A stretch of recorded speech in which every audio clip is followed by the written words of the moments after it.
When it comes now to this issue of molestation, unwanted touching, rape, even forced kissing, forcing somebody to kiss you. Stop forcing your kids to kiss people that they don't want to kiss. Okay? Stop it.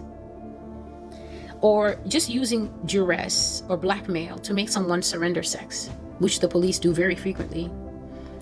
Any random event of a sexual nature that encroaches against the human being can be an open door for demons. Demons love and thrive on sexual trauma. They will dive into the smallest crack. A person just changing the baby's diaper, an au pair or the father or the mother changing the baby's diaper and just messing with the baby.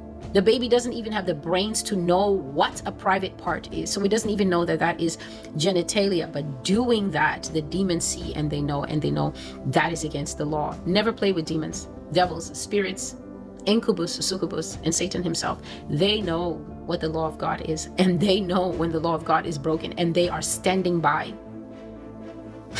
Sin goes off like a bullet in the spirit. They can all hear it. The minute you open that magazine, they're like, we got a live one. It goes off like an explosion in the spirit. They can hear it. They will report for duty. And when it comes to these things, like sleeping with little children, they dive in there by their 10s and their 20s, these pennies, and go all the way down. A random event can open the door for a demon, but now to reverse that process, it cannot be random. That's because none of us randomly come to Christ. You can never say, oh, I was just walking down the street and then, I just thought, why don't I get born again? No.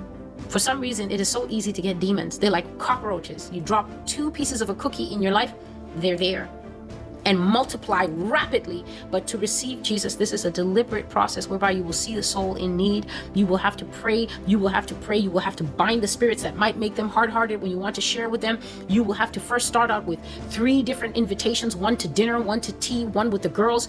All the while you are deliberately preparing to bring the soul into the kingdom. Why? Because if you mess up even a small part of it, Satan can harden a person in the middle of you sharing with them information that they need. Then you say one thing and Satan just goes, is that her talking to you like that? They switch up their heart, the door slams. Opportunity is lost. Random event, sexual nature, a demon can come in. Jesus Christ cannot randomly come in, and this presents the problem. How does Jesus Christ come into one where the mind is not formed enough yet? What does a 2-year-old know about concepts of God, salvation, protector? She doesn't even understand what has happened to her. She just knows that it's hot and itchy and painful down there since Daddy did that. He just knows that it's really sore back there since his older brother did that. How are we bringing Christ in? For Christ to enter a house that has been damaged and drive spirits out, it needs to be carefully planned, because one of the ways you can guard against this kind of thing is by leading your children into the knowledge of God and making sure that you lead them into the knowledge of God well. You cannot have a haphazard approach to teaching children spirituality, teaching children about Jesus Christ. You have to start early, simpler concepts. The same way that you can see their math increasing with hardness as they grow, you need to increase the complication level about Jesus Christ as they grow. And to be able to do that, you need to be an able teacher yourself. You can't be a front porch rocking chair Christian and then think that you're going to impart anything of use to your children, your youth, and your teenagers. You will not. Children have to learn who Yah is. They have to be taught how to trust who He is. They need object lessons along the way so that they can trust who He is, and they have to come to a place where they truly believe that He is able to drive any bad guys away. Faith must be strongly cultivated in the young, carefully. Later on, now we're speaking of a child who has suffered abuse, right? So what you will do is, despite the abuse, you must give the child the understanding of Jesus Christ, that He's a protector, and you must be prepared to answer any questions. But mommy, if He's so big, then why did He let this happen to me? And why did He let that happen to me? That's when you bring an understanding of the fact that the world itself is a bad place.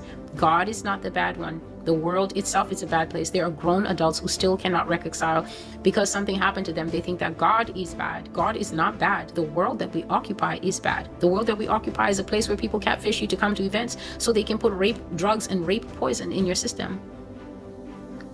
Men are inviting their friends out to boys' night, and then they target one man and they all rape him.